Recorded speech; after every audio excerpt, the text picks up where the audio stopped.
one. Hello, everyone, and welcome to the Influencer Mindset Podcast, where we delve into the minds of extraordinary individuals who are making waves and inspiring change. I'm your host, Uzi Moses, and today's episode promises to be nothing short of fascinating. We're joined by a certified sleep coach, the founder of the Sleep Coach Academy, author of Jewish Medical Ethics and Don't Mind If I Do, How to Transform Your Life with the Power of Jewish Mindfulness, and a captivating public speaker, the one and only Doron Lazarus. Get ready for a deep dive into the intersection of sleep, mindfulness, and personal transformation. Now, let's jump into the conversation with a few, mind-provoking question with Doron Lazarus, right? Am I pronouncing your last name correctly, Lazarus? You got it, Uzi. Thank you so much for having me. It's a real pleasure to be here. It's such a pleasure having you, and thank you so much for accepting this invitation. I'm really grateful, and I'm really looking forward for this conversation because sleep is something that we all need to have. Like they say, a good night's sleep worth everything. So let's just delve right into it. Doron, your expertise spans both sleep coaching and Jewish mindfulness. How do you see those two realms intersecting, and how can they mutually enhance one's well-being? Sure. Wow. We're just diving right in, Uzi. That's a great question. I will just take a step back and share a few insights on this topic. I don't treat sleep, I treat people. Sleep is not something that we have to do. When people have sleep issues, it's just a sign, a symptom that there's something else in their body and mind that's being imbalanced. And I will add a third caveat: body, mind, and soul. I believe that each one of us needs to have physical health, mental health, and spiritual health. And if any one of those things get thrown off, the fact that our sleep goes awry is just indicative of that.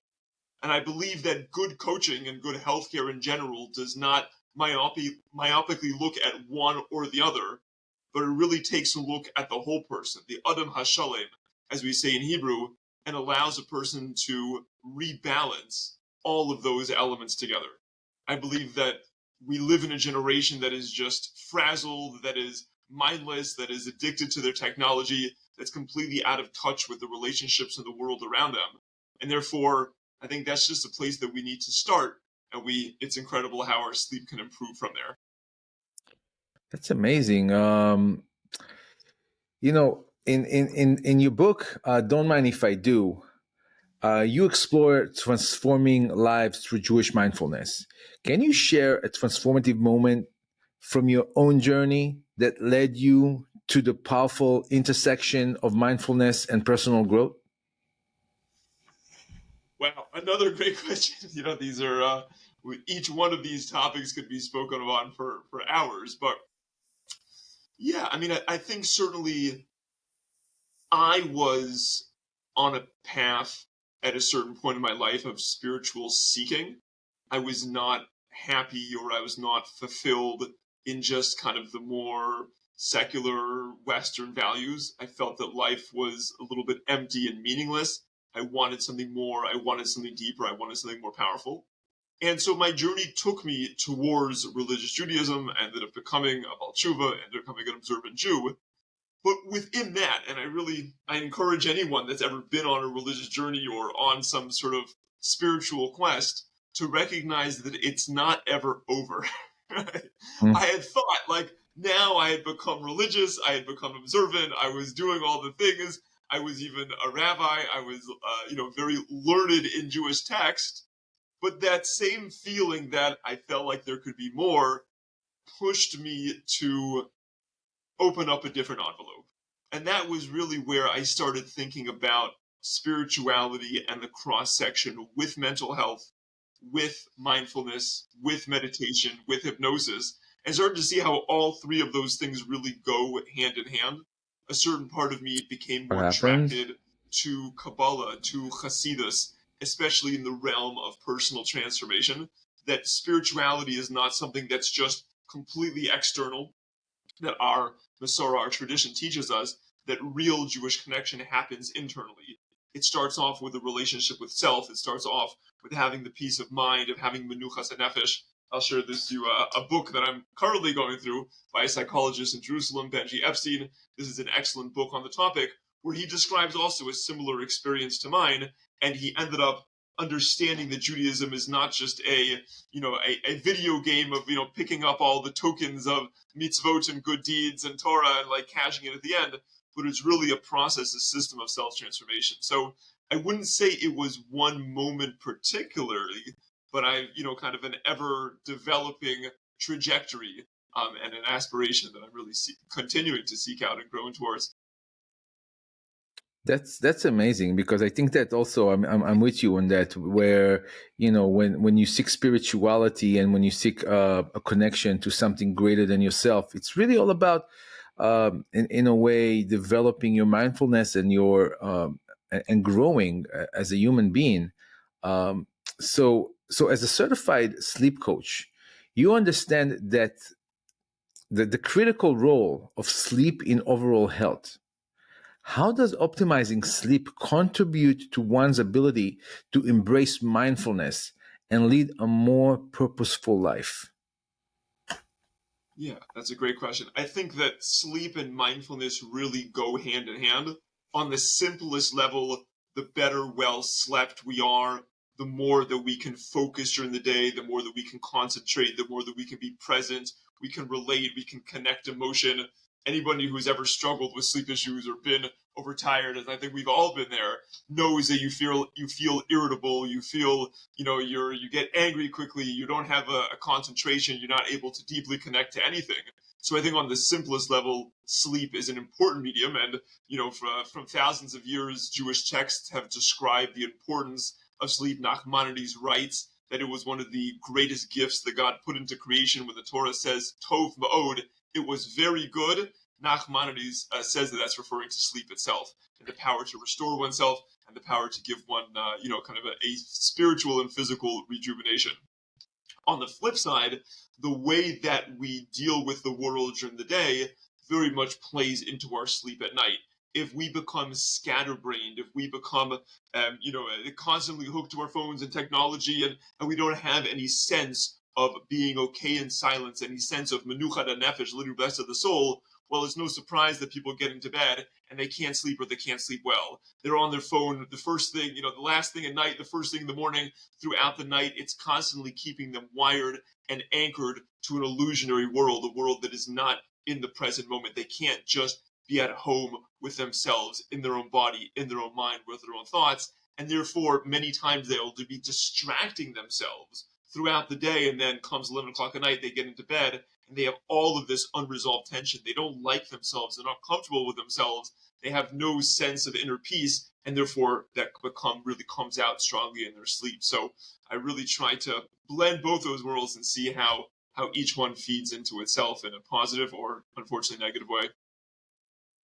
That's amazing. I feel it on myself when when I don't get a good night's sleep. My whole day, the next day, is just not as productive, not as focused, not as happy, I would even say, because it really affects everything. Even as a parent, I don't think I'm a good parent when I don't get a good night's sleep. So definitely, it's such an important and profound thing to get a good night's sleep. So your background in Jewish medical ethics is unique. I mean, how can ancient wisdom and modern science come together to inform our understanding of health and wellness in today's faith-based world? Great questions, Lizzie. I love all of these. You know, from our perspective, the human body is a spiritual vessel. The rules of engagement of how we deal with, beginning of life issues, end of life issues, triage issues, life and death issues that unfortunately are having to be made today, both in hospitals and on the battlefront in Israel, all of those questions we believe are supremely governed by the maker of our body and soul, the one who gives us insight into the value and the preciousness of that connection. Without that, we're essentially lost. And so we don't view that Judaism as merely ritual, nor is it merely ancient history. We view it's as modern and relevant as ever. And a religiously seeking Jew wants to know, what is the Ratzon Hashem, what is the will of my Creator in this moment? This is not my body and my life to do what I feel at my whim, but I want to bring it to its highest calling. I want to go to its Creator and ask through the halachic process, through the process of how we decide Jewish law, understanding what is the value of life and how can I best protect that value. I understand. So pretty much you're saying that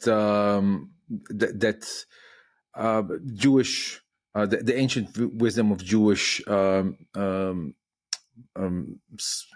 wisdom, pretty much support that idea that we need to have a proper good night's sleep. So for our listeners seeking to improve sleep, what actionable tips or ritual do you recommend for cultivating a restful night's sleep and a mindful morning routine?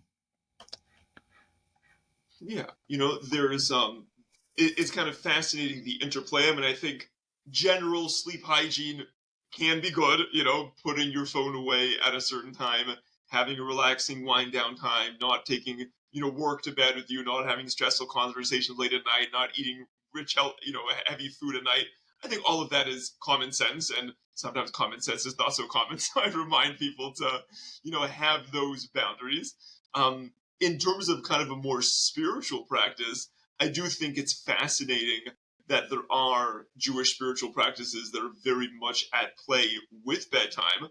I will bring two, for example. Number one is the Kriya Shema Amita, the Shema prayer that is said before bed, as well as the Moide Ani prayer, the prayer that we say when we wake up in the morning. And I think both of those are kind of really kind of bookends of our sleep process. If you take a look at the Shema and the paragraphs that we say, the first paragraph we say is forgiving anyone who harmed us, letting go of all of the jealousy, letting go of the strife, letting go of the anger, letting go of the resentment.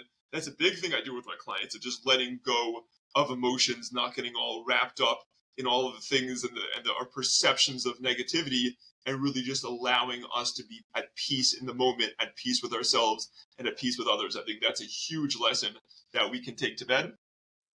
Certainly the Shema, and in general bringing Achdus, Hashem Echad, of loose ends. We recognize that the world is not in our control. Our jobs and our school and whatever we're involved in are not ultimately in our control. And we call now to a higher power to recognize that we did our hishtadlut, we did our efforts during the day, but at the same time now we're giving up control. It's ultimately not up to us. So I think that's, there are some excellent spiritual practices to be able to bring one to bed in a more peaceful way.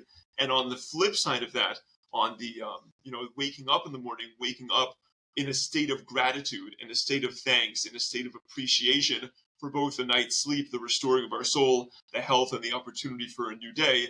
I think both of those things, if we really tap into them properly, have the amazing power to really give us a strong night and a strong day as well. Amazing. So somebody who holds grouges, who is like feel angry towards another human being, has to really, to get a good night's sleep, has to let that go and forgive that person, regardless who they are. I mean, because that will keep you up at night. If you're gonna take that, God forbid, resentment or whatever it is, that negative emotion with you to bed, which is an amazing, profound understanding that's been going on in Judaism for thousands of years. I mean, that ritual of reading the Shema on the bed, but with the right consciousness, with the right mindfulness, that could be even more powerful and more stronger, and which is what you teach people ultimately at your coaching programs. So now, in your journey as a public speaker, you likely faced various challenges. How do you stay resilient and maintain a healthy mindset when navigating the highs and low of public facing career, if you know what I'm saying? Yeah, sure. I think there's a few mindsets that I think are critical for anybody that is engaging the public. And it's a real, shall I say, a humbling process. Number one is being okay making mistakes. Because when you get out there and everything has to be perfect and people challenge you, or you hit brick roads and unanticipated paths, you thought everything was just going to be perfect. I think that your ego can sometimes get in the way and get you stuck. Versus if you go into the path of public life, of transformational life, and you say, look, I go in knowing that I don't know everything. I go in admitting that other people might know differently, and while I'm entitled to my opinion, I respect everyone's opinion. And that's, I think, a perspective that I teach all of my coaches. Yes, I'm giving over a broad range of tools and perspectives, and I'm giving over my approach and my affinity towards things. But I want people to learn how to understand everything. It's not like someone's right or wrong in a binary sense, but understand different people and different experts and different paths have parts of the truth, and to be able to appreciate that and see the subtlety in those situations. So I think those mindsets have helped me, kind of navigate through a complex world, and ultimately stand on your own two feet and be confident in, yes, your ability to grow, yes, your ability to solve problems and be creative, but ultimately be open to learning, open to making mistakes, and open to learning from others as well. That's pretty cool. So basically, it's all about really um, accepting other people's opinion and not being afraid from somebody uh, different than you, I guess, or having different ideas or opinions. It's really about acceptance that no, not everybody's gonna love you, but it's going to be some people that will and some people that won't, but we just have to live with it, accept it. And that's kind of like just that thought alone can like remove some of that public speaking fear that a lot of people have to I had this thought uh, last week that if everybody would really just have the courage to just come out there and just do their thing, without being afraid of what other people think or what other people will say over them, we would have so much more richer, information, because there's a lot of very talented people out there. They're just afraid to go out there and share their gift with the world. And hopefully that podcast, the Influencer Mindset podcast, is all about encouraging people to go out there and share their gifts with the world. It's part of the mission. And we have social media. We have many tools that, our parents didn't have, that we have today, that we can do. We could really share the gifts and um, the and influence the world in a positive way. So let's talk about a little bit about the influence of mindfulness on leadership. Leadership and mindfulness go hand in hand. How can incorporating mindfulness practices enhance one's leadership skills? And what advice do you have for aspiring mindful leaders? Yeah, great question. One of my favorite quotes is from Jeff Bezos, now the former CEO of Amazon. And he described that he makes sure to get 8 hours of sleep a night. And the reason is because he says, as the CEO of Amazon, as he was for many years, building it up to this huge multi-billion-dollar corporation, he says, my job is to make a few key decisions for the company. That's what they pay me for. That's my skill. Not to be busy micromanaging every employee or busy running around working 16-hour days. That would actually be detrimental to me and detrimental to the company. And so he specifically made sure that he was able to delegate the responsibilities to others, free himself up, allow himself to sleep well, eat well, have his physical and mental health, in order that he could make those big decisions that were ultimately the reason that he was there for the company. And even for individuals that are not running multi-billion-dollar corporations, you as the leader of your organization or company or family or school or whatever, it's not about working hard, it's about working smart. And it's about delegating the tasks and the busy work that you do not need to be doing to somebody else. It's about making boundaries with your technology, that you're not being frazzled and pulled in 100 directions. And it's about making those key decisions with a clear, rational, level-headed mind. And I think mindfulness enables us to be in the present, to be fully attentive to people, to give people our total attention and concentration. And I think that's where great leadership happens, and the value of your work goes up exponentially. Amazing. So, good night's sleep has direct connection with effective leadership. Sure. So, okay, that's a very important answer. So being an author, a coach, a speaker, must demand a delicate balance. How do you maintain equilibrium in your professional and personal life while pursuing multiple passions? Yeah, another great question. It's definitely a challenge. I think in general, the real answer is just in terms of having very firm boundaries and not being a pushover. So one of the things when I originally opened my business, I was running it off of my personal cell phone. And very soon did I realize that was a very bad idea because you really have no work-life boundaries. Your work email and calendar and text and WhatsApps are all on your personal cell phone, which is with you always. So I spent a little more money, and I got two of these guys. And this one stays on my desk. This one stays off. This is my work. When I'm ready to start work, the personal cell phone goes away. Work cell phone comes out, and I give my clients and I give my coaches my 100% attention. And when this one gets turned off, then I give my personal life, I give my friends, my family, and myself my attention. And I think any entrepreneur that doesn't have set hours or whatever, it's very important for yourself to be your own boss, to set those hours, to have limitation, to have mental health breaks, to give yourself outdoor time, exercise, refreshing times, vacation. All of those things are important. I encourage anyone who's really striving for their greatest to be able to find that balance within themselves. Okay, so got to get another cell phone. Now they have like a eSIM card. So I have two lines on one cell phone. So I have my business and my personal in one cell phone because I did not want to carry two phones every time I went. But I don't know how effective it is because I'm getting a notification from business, and it's quite challenging. You got to train your brain for it. But definitely, it's about finding that balance and know how to separate between your personal and business life. So your work explores Jewish mindfulness.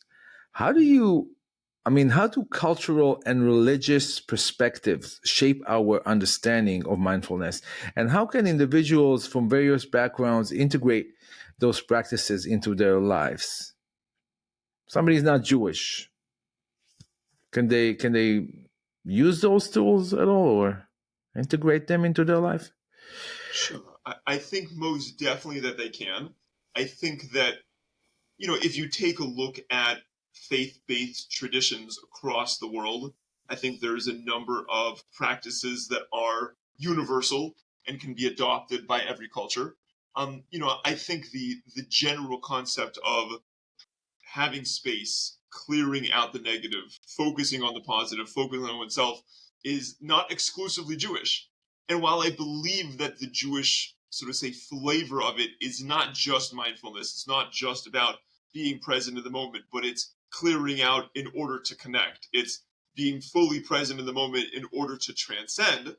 I believe that those in self are universal messages. And I think, fascinatingly, living in America, we live in the most religious Western republic, I think, in the history of the last couple of years, towards their faith.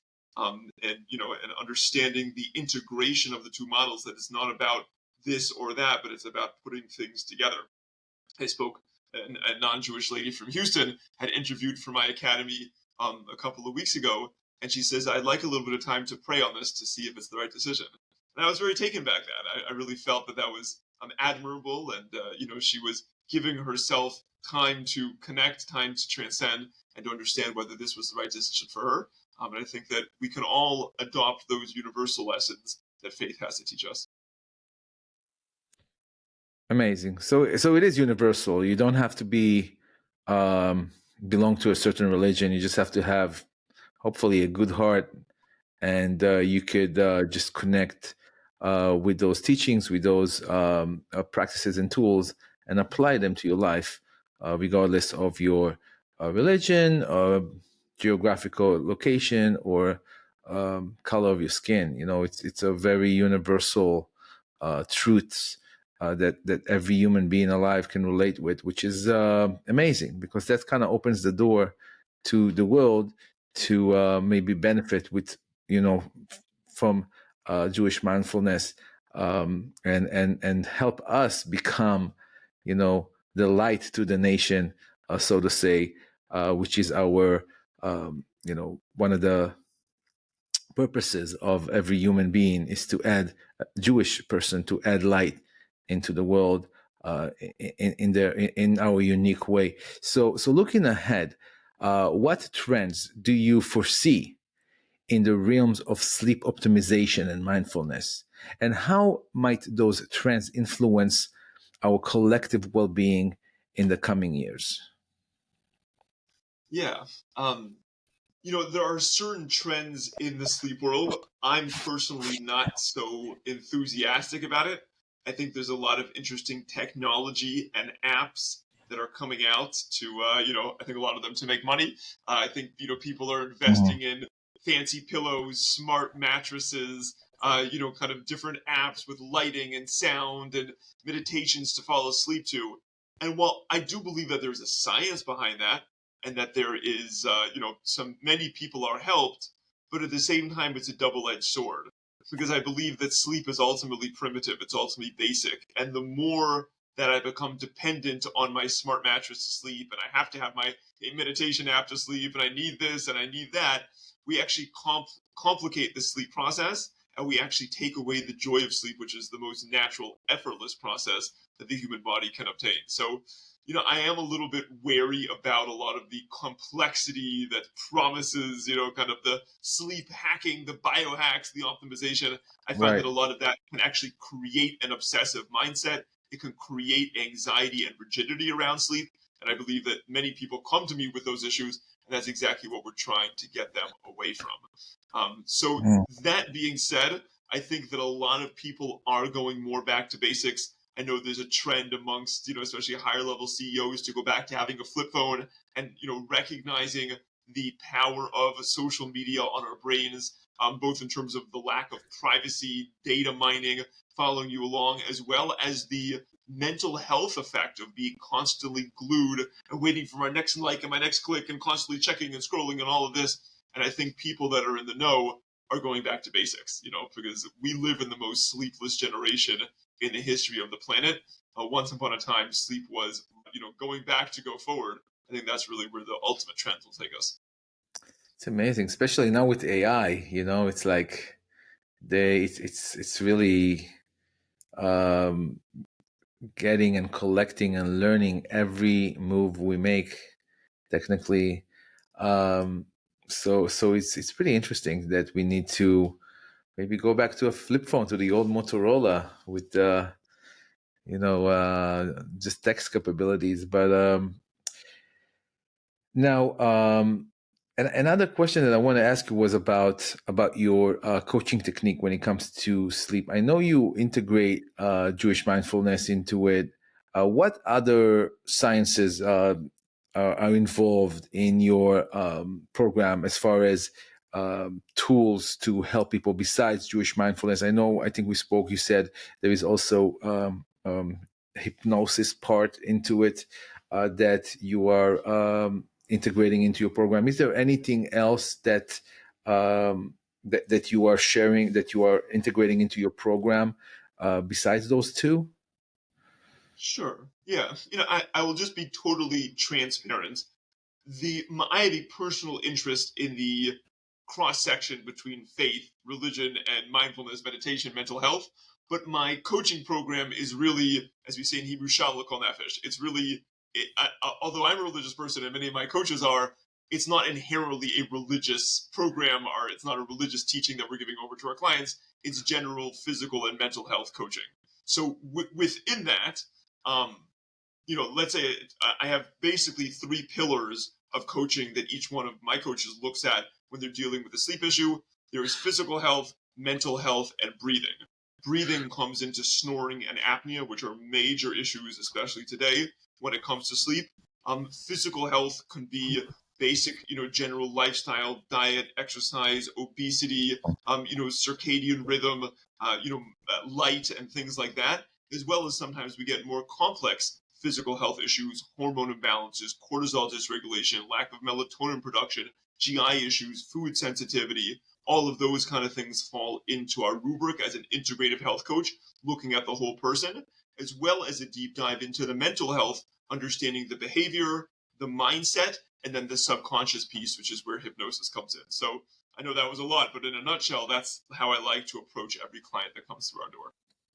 That's amazing. I like that. It's very holistic. It's very like the whole human being kind of approach, not only spiritual but also physical, mental, emotional, and you're pretty much using latest scientists, latest discoveries that could help people. Do you have any, before we end the podcast, any particular story that you can share with our audience that happened in your practice, in your coaching experience that really helped somebody, that had a really serious issue, that this program really made a difference and changed their life? Sure. Yeah, I'd be happy to share. There's a lot of examples I could give. I will share maybe just one of them. It comes out of a 46-year-old lady in New Jersey who started working with me, and her problem was that she was actually sleeping too much. She could not get out of bed, and we deal with Mm, both sides of things. We deal with mm, can't get to sleep, can't become awake. And she really felt like her life was just kind of wasting away. She couldn't get up for her kids. She couldn't hold down a job. She was trying her best. Everyone just thought she was lazy or unmotivated, but really the opposite was true. And we started working with her, and she became like an 8 a.m. person every day. And she just described how liberating and transformational and validating that was when we got her mind and her physical health and her subconscious mind all working in tandem to help her achieve her goals and get her up on time and be part of her community and be there for her family and achieve her goals. I know just that was one example that comes to mind as very transformational, but we strive for those kind of results with every client that we work with. That's amazing that there's actually both sides to the sleeping disorder. It's either you can't fall asleep or you sleep too much, and your program and your coaching program kind of handles both. So where uh, our listeners can know more, learn more, or maybe get some sleep coaching if they are dealing with sleep challenges, how can they reach out to you? Sure. The best way is via our website at sleepcoachacademy.org. Sleepcoachacademy.org. What can I tell you, man? This was a pretty interesting conversation. I really love the approach. When I first, found out about it and learned about it, it's really kind of what can I say? It's very interesting, and I really love the concept. And I think that it's very much needed and very helpful for people to really get some sleep coaching nowadays. So what can I say? Thank you so much for being with us today, and I'm looking forward to maybe have you on the podcast again in the future. So sleepcoachacademy.com, right? .org. Sleep.org, sleepcoachacademy.org. If you want to learn more about sleep coaching from Doron Lazarus. Thank you so much, Doron, for joining us today. Thank Take you, Uzi. care. It was a pleasure. We'll see you soon. Bye bye.